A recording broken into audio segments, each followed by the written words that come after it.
Hello everyone. So have you ever wondered why a plastic bottle is flexible, or maybe why a cardboard is strong, or maybe why a bulletproof vest is so tough that no bullet can pass through it? And even though all of them are made from polymers, why do they have different kinds of properties? So today we are going to discuss about the science behind everyday materials, from simple plastics to advanced aerospace composites.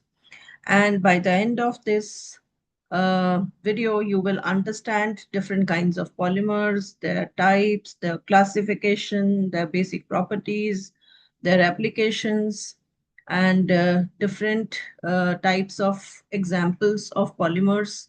So all this we are going to discuss in this video.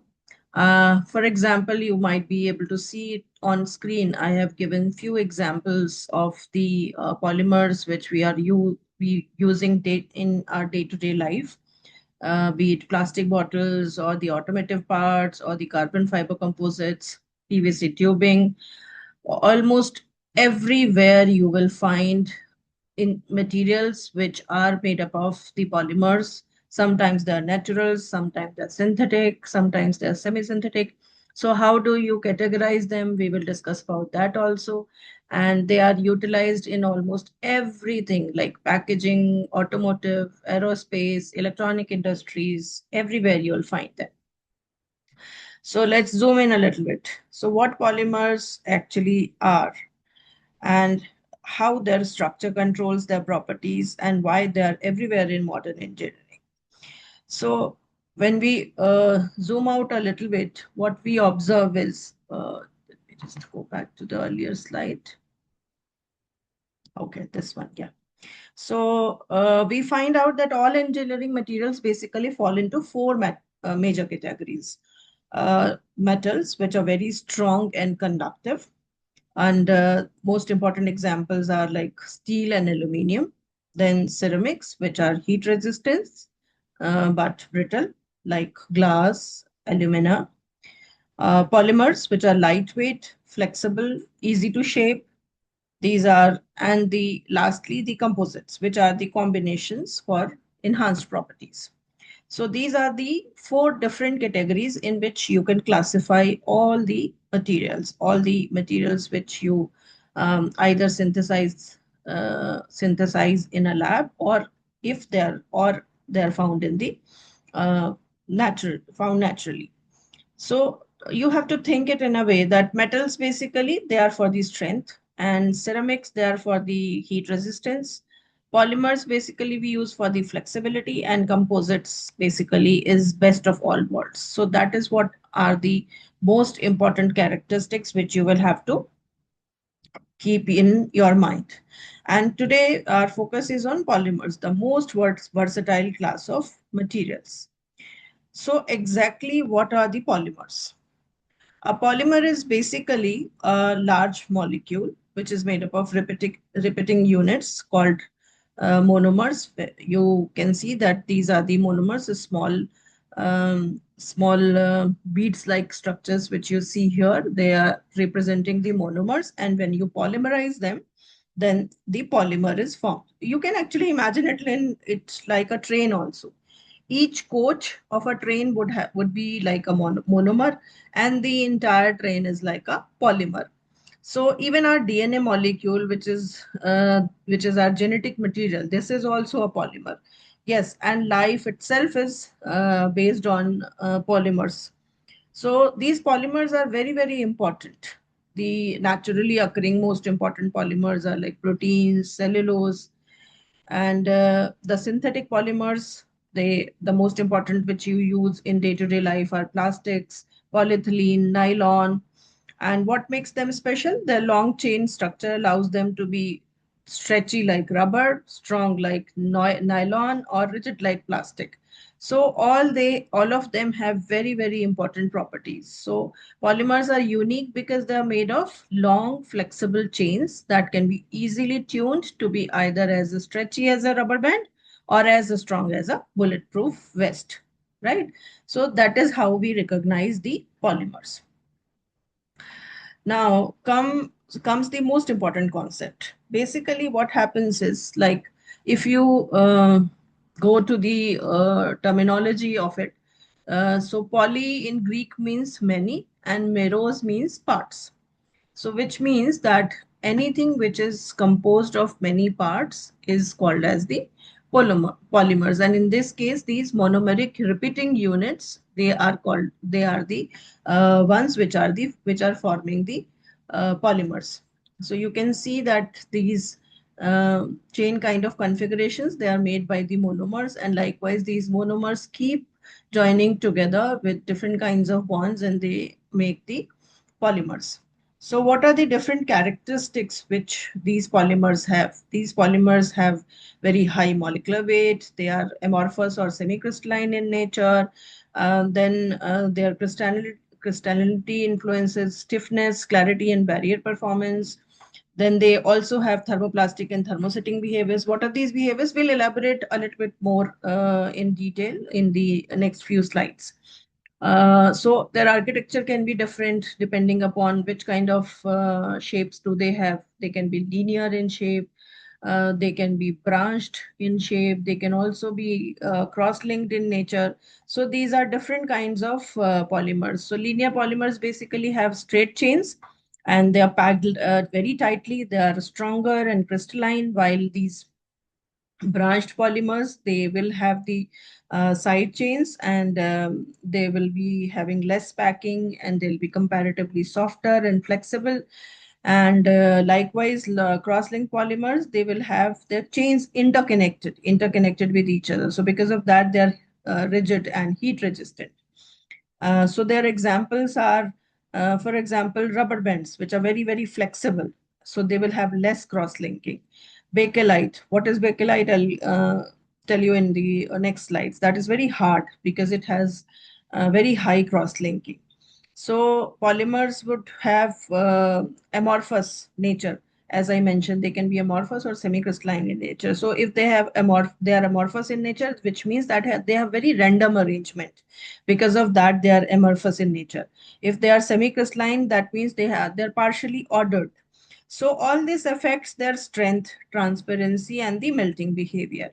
So the properties of a polymer, they are determined by the way their monomeric units are arranged, the way they are packed, the way they are joined together.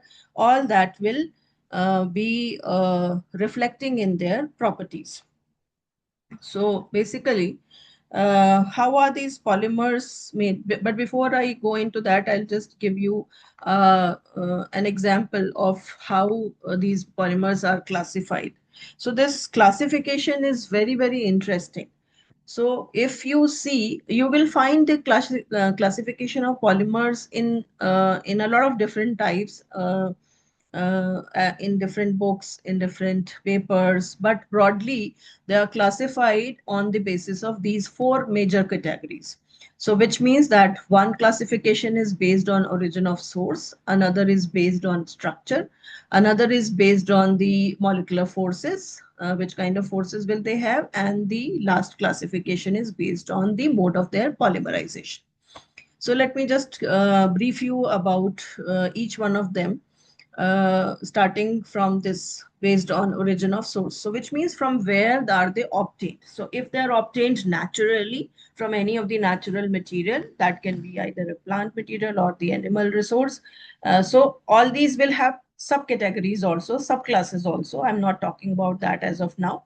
I'm just talking about these broad classes. So natural polymers, which are obtained naturally, semi-synthetic, some part of it is modified in the lab, some part of it comes from as it is naturally, and synthetic is completely made in the laboratories. So depending upon the structure, linear, this I just mentioned in the earlier slide also, if the monomers are linked together in a linear fashion, one after the another, then they will form linear polymers. Branched polymers would have side chains, and cross links would have interconnected cross links between the monomeric units. Depending upon the molecular forces, like how they are joined together, how strongly they are attached with each other, they can be classified into elastomers, fibers, thermoplastics, and thermosetting plastics. We'll talk about all these in detail in the following sections. And they can be polymerized on the basis of two different modes. One, they can be polymerized as the addition polymers, and another is they can be polymerized as the condensation polymers. So these are the four categories which you need to remember. One based on origin of source, another based on structure, another based on molecular forces, and another is based on mode of polymerization. You'll have to remember all this classification of polymers because it is very important. The moment you go into different things, you'll find that the classification and the subclasses maybe uh, keep changing. For example, if we see that polymers which are categorized on the basis of their sources of origin, as I mentioned, they can be naturally occurring polymers. And examples you already know: proteins, starches, cellulose. Semi-synthetic materials can also be cellulose or diacetate or polymers. Synthetics polymers can be plastic, polystyrene, polyethylene. Likewise, polymers which are based on the type of polymerizations can be addition polymers like polyethylene, condensation polymers, terylene, ring opening polymers, nylon 6. So as I mentioned that the moment you go into different uh, books or maybe on internet also, you'll find a different kinds of classification. You zoom in a little bit more and you'll find more and more subclasses. For example, if you just zoom in into the natural polymers, you'll find that they can be categorized into two subclasses: polysaccharides and the proteins. Polysaccharides can come from both plant origin or the animal origin. Plant origin would have the examples of cellulose, agar, starch, gum, etc. And the animal origin will have chitin, xanthan, gum, etc. Likewise, proteins can also be plant origin or the animal origin. You can isolate them from both the resources. So plant origin proteins are wheat, gluten, soya protein, and animal origin can be collagen, chitosan, or gelatin. This slide is very interesting because this represents the four different kinds of biomolecules, which are the most important and naturally occurring biomolecules inside the human body. So, which are proteins, phospholipids, polysaccharides, and the DNA or RNA material. So, these are all polymers. So, and from where are they coming? What are their monomers? The monomer in case of proteins are amino acids. The simple amino acids, they join together, make peptide bonds, and then they form the proteins. Phospholipids, their monomeric units are the fatty acids. For polysaccharides, their monomeric units are monosaccharides. So they are carbohydrates also. They will have carbohydrates can give glycerols also, and they participate in the formation of phospholipids also. Uh, DNA and RNA, which are the hereditary materials, they have their monomeric unit as the nucleotides or the nucleobases, which can be adenine, guanine, thymine, cytosine, or uracil in case of RNA instead of thymine. So these molecules are also polymeric units, which are made up of these small monomeric units. So all these biomolecules are also called as biopolymers, and you can classify these biopolymers also into different kinds of subcategories. So as you see, these can be natural biopolymers or the synthetic biopolymers. Natural biopolymers, I just gave you examples. If they are polynucleotides, then they are DNA or RNA. If they're polypeptides, then they are proteins, collagen, actin, fibrin, etc. If they're polysaccharides, then they can be starch, cellulose, alginate. If they're lipids, then they can be beeswax, canovawax, etc. Synthetic polymers, these polymers can be synthesized in the lab. They can be produced by microbial fermentation like polyvinyl alcohol, polyhydroxybutyrate, polyhydroxyalkanoate, etc. Some can be chemically synthesized also. Some will come from the biomass, like polylactic acid. Some can come from the petroleum resources like polycaprolactone or the polyvinyl alcohol. So these are the different kinds of classification, which are again based on the source source for the biopolymers. So this slide also shows you another type of classification, that is only of the polysaccharides. So polysaccharides can further be categorized into different categories like that. They can be cationic polysaccharides like chitosan. Neutral polysaccharide can be like cellulose. Anionic polysaccharide can be like alginate. Some polysaccharides come from polyphenols. They can be lignins, and the polypeptides, which are gelatin. So, uh, why I am mentioning all these types, so that you are aware of different kinds of classifications which are already available. Another classification is on the basis of their properties. Like they can be classified into plastics or rubbers, and then these plastics can be thermoplastics or the thermosetting plastics. Thermoplastics are basically usually not cross-linked, and they are heat reversible. Details, I'll get to these details also in the next few slides. Thermosets are cross-linked and rigid. Rubbers can be vulcanized rubbers also. They can be flexible to rigid also. And then these thermoplastics can be fibers or the composites. Thermosets can and vulcanized rubbers can also be composites, thermoplastics and thermosets. They can also form the composites. So this is another classification. This classification, which is based on the molecular forces, this will categorize the polymers into plastics, elastomers, fibers, natural polymers, and the biosystems. I have already talked about natural polymers and the biosystems, biopolymers. So I will not mention them further. Plastics can be divided into thermoplastics and the thermosetting plastics. And these thermoplastics can further be divided into the commodity plastics, for example, which you use in your daily routines: polyethylene, polypropylene, polystyrene. Likewise, engineering plastics can be ethanics, acetals, polyamides, polyamides. Thermosetting plastics can also be divided into commodity and the engineering plastics. Commodity plastics examples are phenolics, unsaturated polymers, ureas, and engineering plastic examples are epoxides, melamines, silicons, urethane. So all these are the different kinds of classifications. Now come to the polymerization mechanisms.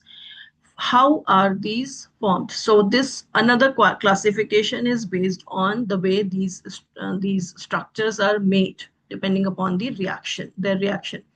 For example, the addition polymerization. So these monomers, like the ethylene, they will polymerize and they will form the polyethylene. So this is the addition polymerization. Now, another polymerization is step growth polymerization, in which you will have two different molecules, and then finally they will combine together and join together as the polymeric units, and finally water molecule is released. So this is called as the step growth polymerization. So addition polymerization and the step growth polymerization are the two different kinds of polymerization mechanisms in which the polymers are formed.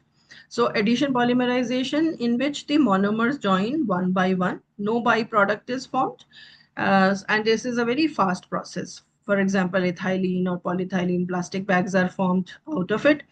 And step growth polymerization, in this monomers react in steps. Byproduct like water is formed, and it is a slower process.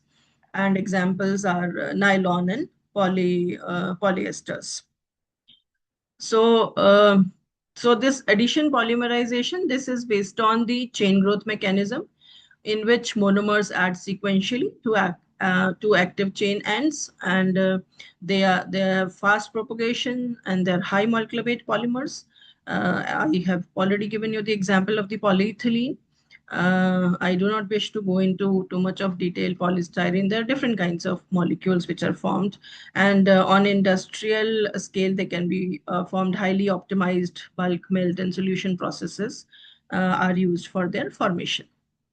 So, sorry, step growth polymerization, in which the monomer pairs react independently. They form dimers, trimers, then polymers. And then they require bifunctional monomers. They are slower molecular weight buildup and higher conversion needed to high molecular weight. So polyesters, polyurethanes, then nylons, they are the examples. Nylon is basically made up of diamine plus diacetolactam, and then it gives hexamethylene diamine plus adipic acid, or nylon 6,6, generally on approximately 240 to 280 degrees centigrade for melt condensation. So these are the different kinds of polymers based on the polymerization mechanisms. Now let's come to the copolymers, their structure and the properties. What are the copolymers? How can you categorize them? You can categorize them on the basis of, again, the way they are positioned. Like for example, if the monomeric unit is same and is arranged in a linear fashion, then homopolymers are formed. I'll explain this first, and then I'll come back to the properties. Then in case of random polymers, let's say, for example, I have two monomeric units, A and B. So I am arranging these monomeric units into different ways. So this is random. Sometimes I'll add two monomeric units, sometimes three, sometimes one, first, second, alternate, or one after another. Anything can be done. So these are the random polymers. Now, another is alternating copolymer, in which every monomeric unit is alternatively arranged. A after B, then after B, A again, then B. So they have alternating polymers. Then copolymers will have different blocks of one monomer. One monomer A will have one block, another monomer B will have one block, then another monomer A again will have one block. Uh, sorry. So graft polymers would have different kinds of, like one chain, continuous chain would be of one monomer, and then you will have an extension of the another monomer. So likewise, you will see that there are different kinds of polymerization possible. So in case of random copolymers, monomeric units are arranged irregularly along the chain, creating a more uniform phase and tuned property balance. Examples are styrene, butadiene rubber, diene rubber, then acrylonitrile butadiene. And their properties are they have very good improved impact resistance. They are flexible, and they can be adjusted for the stiffness, and their applications can be in the tires, footwears, packaging films, adhesives, etc. Block copolymers, their examples are styrene, butadiene, styrene. Their properties are they are elastomeric behavior with thermoplastic processing. Their applications can be in the thermoplastic elastomers, shoes, sole formation, wire and cable compounds. Then graft polymers are basically, they are the branches of one polymer are attached to a backbone of another, as I mentioned earlier also, improving toughness while preserving the base polymer processability. Their examples can be impact modified polystyrene, where polybutadiene rubber grafts on a polystyrene matrix create a rubber toughened structure. And the properties are high impact strength, improved crack resistance, better energy absorption, and retained rigidity. So they can be used in different kind of appliances, housing appliances, protective packaging, etc. So another classification, when you zoom in a little bit more, you'll find of the thermoplastic and the thermosetting plastics. They can be categorized on the basis of different features. Like one feature is of the cross-linking. So in thermoplastic, you'll see that they're linear or slightly branched. Weak intermolecular forces are there. In thermosetting plastics, they are heavily cross-linked. 3D network with strong covalent bonds is always there. Effect of heat, they soften on heating and harden on cooling, which means they are reversible in nature. On the contrary, thermosetting plastics are irreversible in nature. They do not soften. They char on decomposition on heating. Solubility, usually thermoplastics are soluble in organic solvents, while thermosetting plastics, they do not, they are insoluble in most organic solvents. Examples of thermoplastics are vinyl plastics, PVC or polyethylene. Thermosetting plastics are bakelite, phenol, formaldehyde, or glyptal, and there are a few other examples of thermoplastics like nylon, PET, polycarbonate, polystyrene. And thermosetting plastics are epoxy resins, polyurethane, thermosets, etc., etc. So as I mentioned, thermoplastics are what? They have strong links into polymer chains, and they have weak intermolecular forces, no cross links between chains, and they soften when heated, which means that they are reversible in nature. And thermosetting plastics, they have strong cross links, they have strong covalent bonds, and they remain hard when heated. So these are very important examples. I do not wish to go into too much of detail, but I have just mentioned different kinds of commercial plastics. In case you need to know a little bit more, you can just pause the video and just go through the slide. So polyethylene is one example, and we are very much aware of its use and everything. I do not wish to talk about that. Polyvinyl chloride, it is very strong, weatherable, flame retardant, chemically resistant, and the advantage is that it is low cost and durable. Nylon, nylon 66 is one of the very important polymer which is being used in our day-to-day life because it is used in the formation of the textiles materials or the gear bearings, ties, ropes, etc. And this has excellent strength to weight ratio and wear resistance. Then phenol formaldehyde or the bakelite, that is also another very important type of plastic. Noble or carbon resolved resins are formed with this. They have excellent heat resistance and the flame resistance, and because of that, they are utilized in electrical insulators, appliance housing, cookware handles, radio components, etc. Polypropylene, as you see on screen, they are being utilized for making food containers, caps and closures, medical syringes. Polystyrenes, they are used for making the disposable cups, food trays, rigid packaging. They have different kinds of properties. I'm not going into the detail. PET, that is also used in beverages, in the formation of the beverage bottle, food container, polyester fibers, polyurethane. It is used in the formation of mattresses. Most of the mattresses you'll find they are nowadays they're made up of polyurethane, footwear soles, etc. So, what are the key takeaways from this video? Basically, these polymers and composites, they have their molecular architecture basically determines their properties. This is one most important key takeaway. Like depending upon their molecular architecture, whether they have chain, whether they have linear, branched, or cross-linked chain, or their crystallinity, which kind of crystallinity do they have, which kind of intermolecular forces do they have, all that will govern their mechanical behavior. Also, how are they getting polymerized? That is also important. Addition versus strep growth. So depending upon that, they will yield different molecular weight distributions and microstructures. Their structure property processing relationship is also very important because thermoplastic versus thermosets, they will exhibit fundamentally different thermal and mechanical responses. So depending upon their structure and the property, their relationship and the properties will vary.